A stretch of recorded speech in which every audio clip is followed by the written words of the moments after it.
লোকালয়ে বাইসনের তাণ্ডব, ঘটনায় আহত এক, আতঙ্ক ছড়িয়েছে গোটা এলাকায়।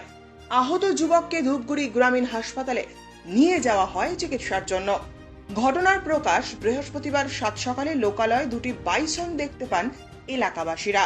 স্থানীয় অপর এক বাসিন্দা গোবিন্দ রায় বলেন, ঘটনা আমি আজ সকালবেলা উঠলাম, মানে পায়খানায় ঢুকবো, পায়খানার দরজা খোলার পরে মানে একটা পিছন দিকে একটা আওয়াজ হচ্ছে, তো ফস ফস শব্দ হচ্ছে। তা আমি ঘুরলাম আর কি, পিছন দিকে ঘুরার সঙ্গে সঙ্গে আমার সামনে এসে হাজির কে বাইসন। কয়টি? বাইসন ছিল দুইটা, একটা ছিল একটু দূরে, একটা আমার কাকা আমার সামনে। তা আমি তো বাইসন টেসন ভাবিনি এই মুহূর্তটা, আমি হচ্ছে কোনো গরু আমাকে ডিসাইতে আসতেছে। তখন আমি কিন্তু মাথায় একটা ডাং দিলাম আর কি, আমার হাতে একটা লাঠি ছিল, লাঠি দিয়ে ডাং দিলাম। ডাং দেওয়ার পরে কিন্তু আর ও তো দাঁড়ায় নাই, ও আমাকে আমার গা মানে ঘেঁষে চলে গেল সাইড দিয়ে। এখন কোথায় আছে? এখন আমার এই পাশে আমার যে লেবু বাগান আছে, লেবু বাগানে একটা ঢুকলো আর কি। আর একটা বোধহয় আমার বাড়ির পশ্চিম দিকে, সেটা হচ্ছে বাইচালাতে আছে। বললাম, এই ঘটনায় কয়জন আহত হয়েছে এখনো পর্যন্ত? যেটা আমি শুনলাম হচ্ছে বাইচালায় একজন আহত, আর একজন হচ্ছে আমাদের হচ্ছে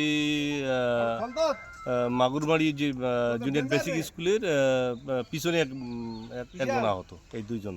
ঘটনাস্থলে কি বন দপ্তর এসছে? বন দপ্তর আসছে, এখন আমার এখানেই আছে।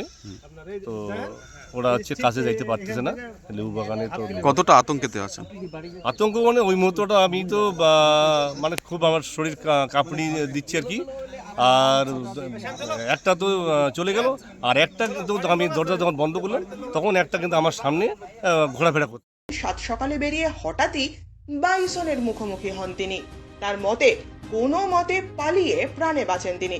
বর্তমানে একটি বাইসন জঙ্গলে ফিরে গেলেও আরও একটি বাইসন এলাকা দাপিয়ে বেড়াচ্ছে বলে অভিযোগ। বাইসনটি বর্তমানে জলপাইগুড়ি জেলার ধূপগুড়ি মহকুমার মাগুরমারি এলাকায় 22 চালায় একটি লেবু বাগানে অবস্থান করছে।